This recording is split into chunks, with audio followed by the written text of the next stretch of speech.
Hi guys. FYI, I'm wearing this shirt because I'm recording all the videos on the same day, not because I'm wearing this shirt like 6 days in a row. It's bad over here, but it's not that bad yet. Okay, so we have it's really a new unit that we're starting today. And our last unit was polynomial expressions, and this unit is quadratic equations. And we're going to have a little bit of quadratic functions thrown in here, but quadratic functions.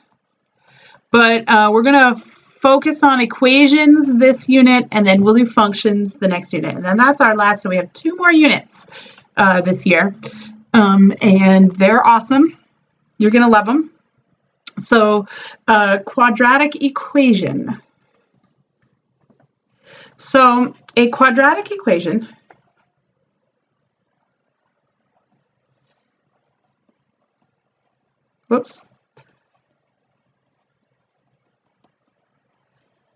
is an equation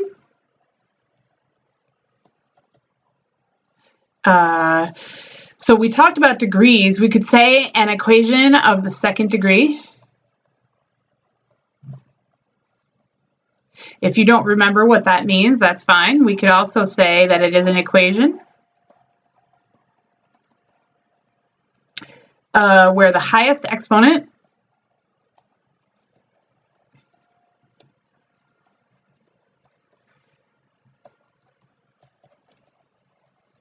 for the variable, or of the variable, for the variable, a equation where the highest exponent of the variable is 2. So we have been dealing with a lot of polynomial expressions. We have been dealing with expressions. So some examples of polynomial expressions that we've done.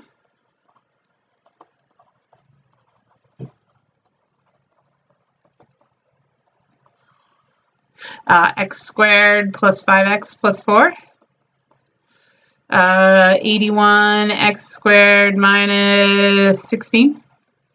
These are polynomial expressions that if we turned them into an equation, if we added an equal sign, we would get a quadratic equation. So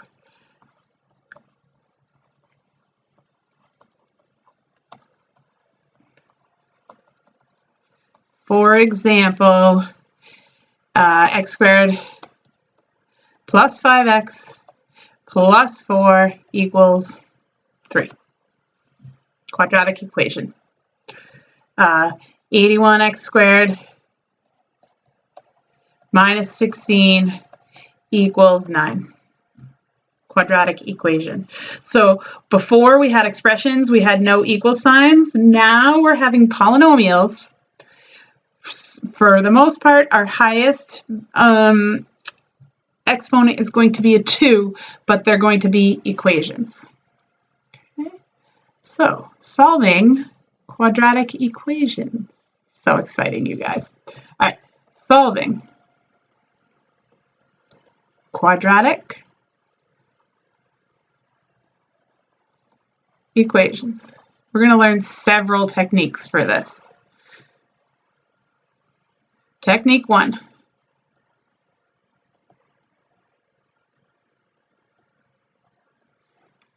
Isolate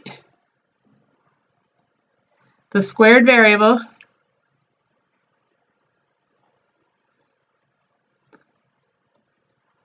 and I'd like you to add or expression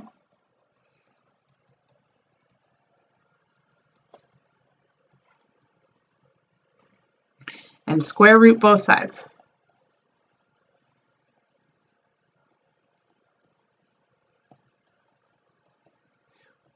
Actually, we should probably just call technique 1 square rooting. It probably would have been shorter, but this is a little more detailed. So in the future, we'll probably call it square root both sides. So for example, if you have x squared plus 1 equals 10. Okay, you're going to use your same equation solving techniques. You're going to subtract 1 from both sides. You get x squared equals 9. Then you're going to undo, so the inverse of a square is a square root. So the thing that undoes this square is square root. That does this. Goodbye squared, goodbye square root. If you square root the left side of the equation, you have to square root the right side of the equation. Okay, when you're solving equations with the square root, you have to take into account the positive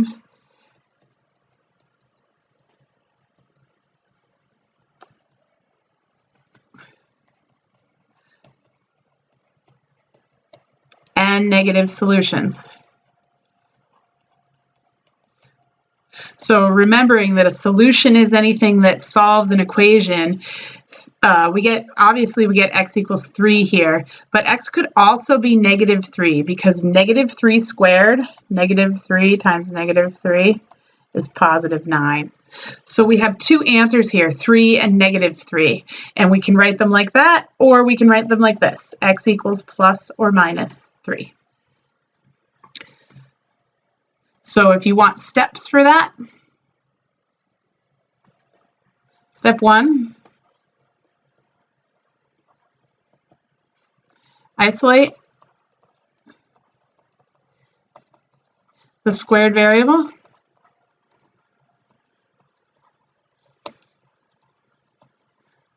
Or expression.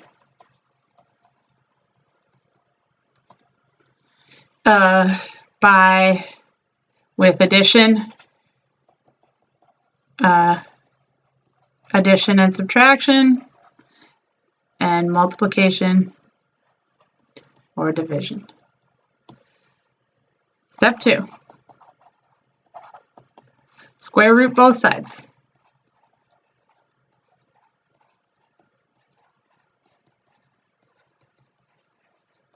Step 3,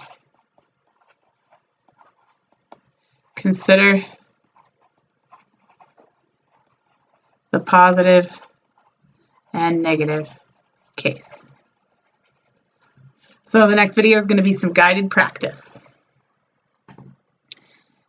Actually, let's add a step 4. Sorry, step 4. If needed.